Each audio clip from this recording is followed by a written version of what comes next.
Hello class 12th। तो कल हमने अभिक्रिया वेग के बारे में बात की थी। आज हम पढ़ेंगे कि अभिक्रिया वेग के प्रकार क्या होते हैं। ठीक है ना। तो अभिक्रिया वेग के दो प्रकार होते हैं सामान्यतया। एक होता है आपका औसत अभिक्रिया वेग, जिसको एवरेज रिएक्शन रेट कहते हैं हम, औसत अभिक्रिया वेग। और दूसरा होता है तात्क्षणिक अभिक्रिया वेग, इंस्टेंटेनियस रेट ऑफ रिएक्शन। अब इन दोनों में अंतर क्या होता है देखिए। औसत अभिक्रिया वेग तब लिया जाता है जब समय अंतराल अधिक हो, यानी जब समय अंतराल अधिक हो, बहुत अधिक समय में अभिक्रिया संपन्न हो रही है।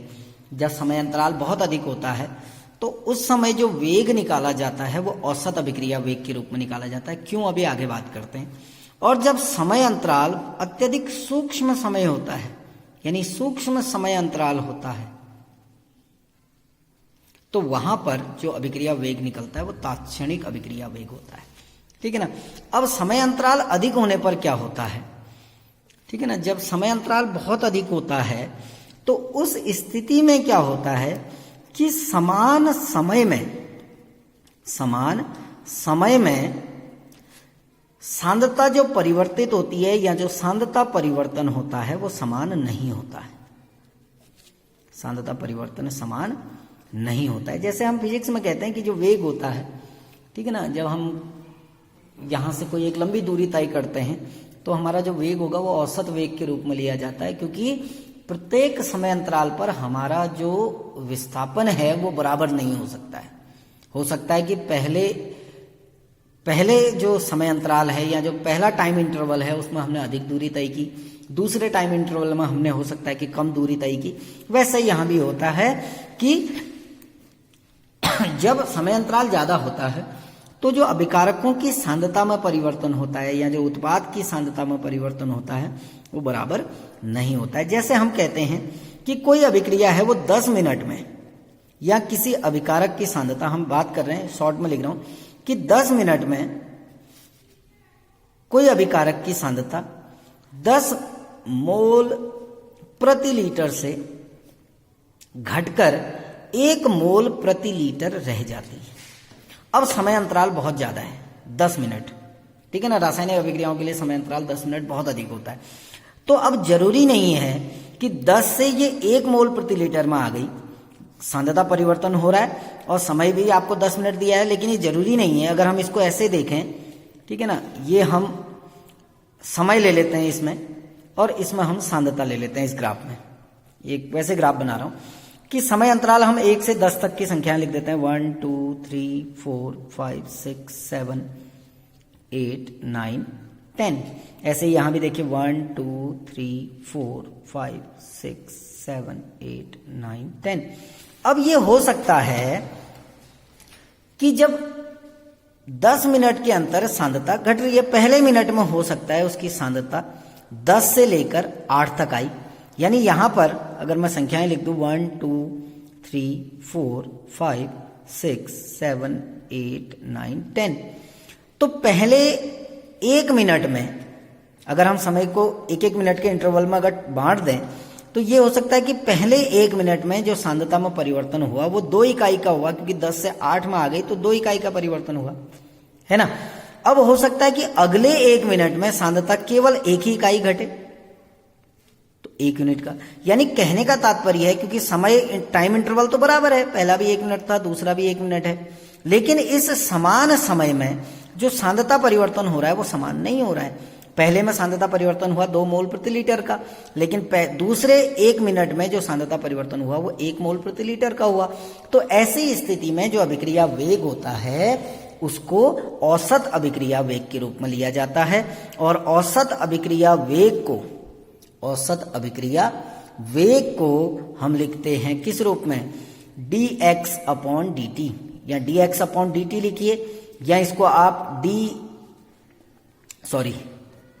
ये इंस्टेंटेनियस होता है, डेल्टा के रूप में। जब परिवर्तन बहुत ज्यादा होता है तो हम डेल्टा का प्रयोग करते हैं, तो इसको हम डेल्टा x/डेल्टा t या इसको हम कह सकते हैं delta R upon delta T. अगर आप रिएक्टेंट के सापेक्ष ले रहे हैं तो delta R upon delta T, या हम कह सकते हैं delta P upon delta T. ठीक है ना। उत्पाद का जो वेग है वो पॉजिटिव, ये नेगेटिव। पॉजिटिव नेगेटिव का साइन का कल मीनिंग आपको बता रखा है कि सांद्रता घट रही है या बढ़ रही है। तो जब औसत अभिक्रिया का वेग आप दिखाओगे तो आप डेल्टा का प्रयोग करोगे। डेल्टा क्या शो करता है? चेंज को, जो परिवर्तन हो रहा है। ठीक। दूसरा आता है आपका तात्क्षणिक अभिक्रिया वेग। तात्क्षणिक अभिक्रिया वेग, इंस्टेंटेनियस रेट जिसको हम कहते हैं, ये होता है कि जो तात्क्षणिक अभिक्रिया वेग होगा वो हमेशा बराबर हो जाता है किसके? औसत अभिक्रिया वेग के। कब? औसत अभिक्रिया वेग के बराबर हो जाता है जब डेल्टा टी शून्य के निकट हो। जब डेल्टा टी शून्य के निकट हो। ठीक है ना। यानी समय अंतराल जब शून्य के निकट होता है, यानी शून्य के निकट कहने का मतलब है समय अंतराल बहुत सूक्ष्म होता है, तो उस स्थिति में जो तात्क्षणिक अभिक्रिया वेग है वही औसत अभिक्रिया वेग के बराबर होता है। ठीक है ना। जैसे हम कहें, इसको हम कैसे दिखाते हैं? एक अभिक्रिया है, सपोज करो आर से पी में कन्वर्जन हो रहा है। इसके लिए अगर हम औसत अभिक्रिया वेग लिखें तो क्या हो जाएगा? Delta R upon delta T. ये तो होगा delta R upon delta T, क्योंकि हम रिएक्टेंट के सापेक्ष निकाल रहे तो माइनस साइन लगा देते हैं। ऐसे ही अगर हम उत्पाद के सापेक्ष निकालेंगे तो हम क्या कहेंगे? Delta P upon delta T. ये औसत अभिक्रिया वेग है, ये प्लस में होगा। ये कब तात्क्षणिक अभिक्रिया वेग के बराबर होगा? जब हम कहते हैं कि limit delta t tends to 0, यानी जब समय शून्य के निकट होगा तो उस स्थिति में जो औसत वेग है, ये जो औसत अभिक्रिया वेग है, यही तात्क्षणिक अभिक्रिया वेग के बराबर हो जाता है। और तात्क्षणिक अभिक्रिया वेग को हम निकालते हैं d r upon d t. ऐसे ही यहां जब limit delta t tends to 0, जब समय अंतराल शून्य के निकट होगा तो जो औसत अभिक्रिया वेग है वही औसत अभिक्रिया वेग किसके बराबर हो जाएगा? तात्क्षणिक अभिक्रिया वेग के बराबर हो जाएगा। तो ज्यादा डिफरेंस कुछ नहीं है दोनों में, क्योंकि जब शून्य समय अंतराल होगा या शून्य के बहुत निकट होगा तो हम समय, क्योंकि बहुत छोटा समय अंतराल है, तो हम उसको डिफरेंट इंटरवल में डिवाइड नहीं कर पाएंगे, छोटे छोटे, यानी अलग अलग। जैसे यहाँ तो 10 मिनट का समय था तो हमने उसको एक एक मिनट के इंटरवल में हमने सांद्रता परिवर्तन निकाला। लेकिन जब समय यदि आपका, माना हम कहते हैं कि 10 सेकंड में या 5 सेकंड में कोई अभिकारक की सांद्रता 10 से 1 मोल प्रति लीटर आ जाती है, तो समय अंतराल इतना छोटा है कि इसको आप और ज्यादा इंटरवल में नहीं तोड़ सकते हो। तो ये माना जाता है कि जो सांद्रता परिवर्तन हुआ वो समय के साथ समान रूप से सांद्रता परिवर्तन हो रखा है, इसलिए इसको तात्क्षणिक अभिक्रिया वेग के रूप में लिया जाता है। ठीक।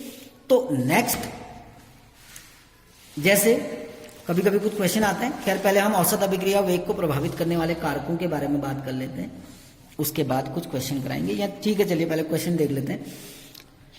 कुछ क्वेश्चन लेते हैं, देखिए इसी से रिलेटेड क्वेश्चन लेते हैं, इसलिए मैं उसको फिर बताऊंगा। जैसे ये कहता है कि नाइट्रोजन डाइऑक्साइड NO2, मैं शॉर्ट में लिख रहा हूं NO2 F2 से क्रिया कर, F2 से क्रिया कर NO2F बनाती है। और समीकरण क्या है? देखिए मैं समीकरण लिख रहा हूं, ट्वाइस NO2 प्लस F2, ये बनाएगा ट्वाइस NO2F, है ना। अब आपको ज्ञात क्या करना है?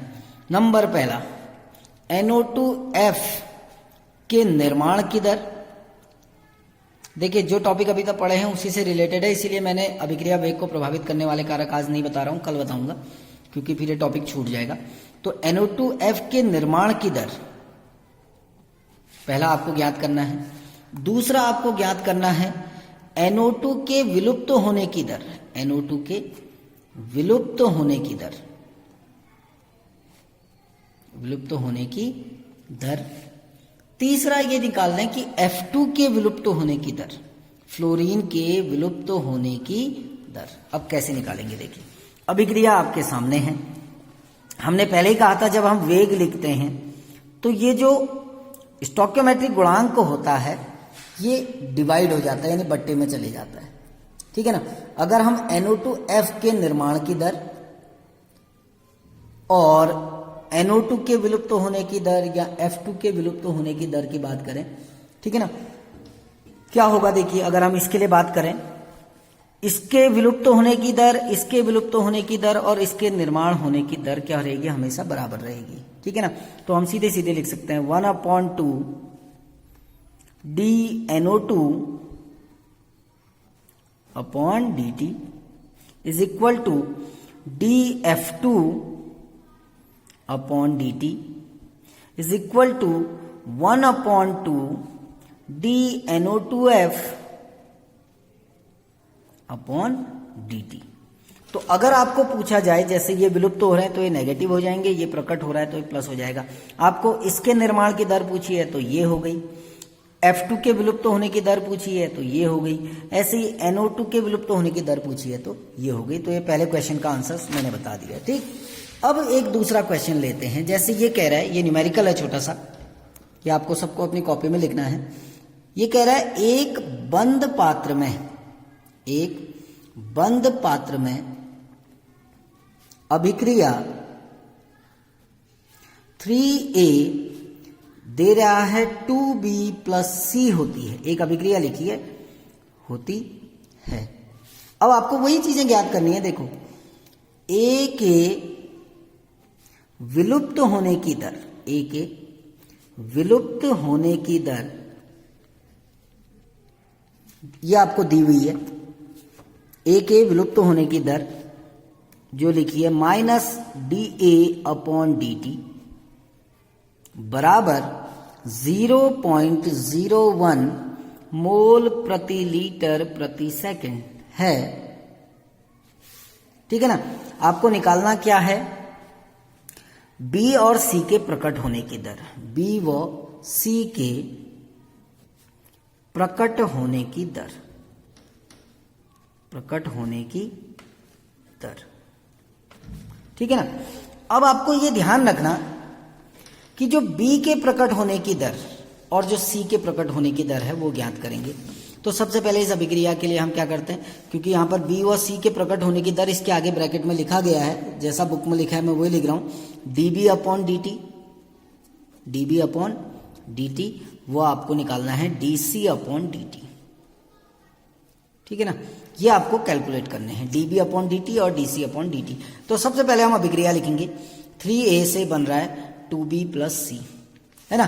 तो इनके लिए अभिक्रिया वेग लिखते हैं। इसके लिए लिखेंगे तो क्या हो जाएगा, अगर हम इसके लिए लिखें तो ये हो जाएगा -1/3 dA/dt, यही तो होगा, इज इक्वल टू, क्योंकि दरें बराबर होती हैं तो ये हो जाएगा +1/2 dB/dt is equal to dC/dt, ठीक है ना। आपको दिया क्या है, देखिए आपको दिया है A के विलुप्त होने की दर, आपको ये वैल्यू दे रखी है, क्या, dA/dt दी है ना। अब ये ध्यान देना है सारी दरें बराबर होती हैं, तो आप किन्हीं भी दो को कंपेयर कर सकते हो। जैसे ये वैल्यू आपको दी है, अगर आपको B के प्रकट होने की दर निकालनी है तो आप इन दोनों में कंपेयर कर लीजिए, यदि C के प्रकट होने की दर निकालनी है तो आप इन दोनों में कंपेयर कर लीजिए, चाहे इन दोनों में कंपेयर कर लीजिए। जैसे मैं यहां पर लिख रहा हूं, देखिए -1/3 dA/dt इज इक्वल टू क्या है, 1/2 dB/dt। ये आपको यहां से मिल जाएगा, इक्वल है। हमको निकालना क्या है, dB/dt निकालना है ना। तो हम क्या कहेंगे, dB/dt इज इक्वल टू क्या हो जाएगा, ये 1/2 बट्टे में चले जाएगा तो ये क्या हो जाएगा, 2/3 dA/dt 2/3 dA/dt हो गया ना। अब dA/dt आपको दिया है, देखो -dA, क्योंकि माइनस तो साइन है ही बाहर से, तो ये माइनस साइन है, तो -dA/dt की वैल्यू आपको दी है। देखो -dA/dt बराबर कितना है, 0.01। तो इसकी जगह पर आप क्या रख दीजिए, 0.01। तो क्या हो जाएगा, dB/dt is equal to 2/3 multiplied by 0.01 01। अगर हम इसको लिखें तो ये कितना हो जाएगा 1 इंटू 10, इसको हम लिख सकते हैं 2 into 10 to the power -2 divided by 3। 3 से 2 को डिवाइड कर लो, 3 छक 18, 3 छक 18, 3 छक 18, 7 कर देता हूँ, इंटू 10 टू दी पावर -2। अगर आप इसको लिखेंगे एक पॉइंट खिसकाते हैं तो 6.67 into 10 to the power -3, 6.67 into 10 to the power -3, ये आंसर आएगा आपका। ठीक है ना। मोल प्रति लीटर प्रति सेकंड, पहला आंसर आ गया। समझ गए होंगे कैसे किया, कंपेयर करना है केवल, हमने इन दोनों को कंपेयर किया है। अब हमने ये वैल्यू निकालनी है, तो चाहे आप इन दोनों को कंपेयर कीजिए, चाहे डीसी और डीए को कंपेयर कीजिए। जैसे मैं इन दोनों को कंपेयर करता हूं, देखो तो हमको पता है फॉर्मूले के अकॉर्डिंग क्या है हमारे पास, डीसी अपॉन डीटी है ना। डीसी अपॉन डीटी बराबर क्या है 1/2 dB upon dt, 1/2 dB upon dt, यही तो है। तो डीबी अपॉन डीटी का मान अभी हमको मिल चुका है। देखो इस वैल्यू को हम यहां रख दें तो हमारा क्या हो जाएगा, dC upon dt is equal to 1/2 into dB upon dt का मान ये रख देते हैं 6.67 इंटू 10 टू दी पावर -3। हो गया ना, 2 से इसको डिवाइड कर लो, 2 3 6, 2 3 6, 2 3 6, कितना आ गया आपका 3.33 इंटू 10 टू दी पावर -3 मोल प्रति लीटर प्रति सेकंड। तो इस तरीके से आपको अन्य प्रश्न भी हल करने हैं। आप अपनी बुक में देखिएगा, आपको क्वेश्चन मिल जाएंगे। Thank you.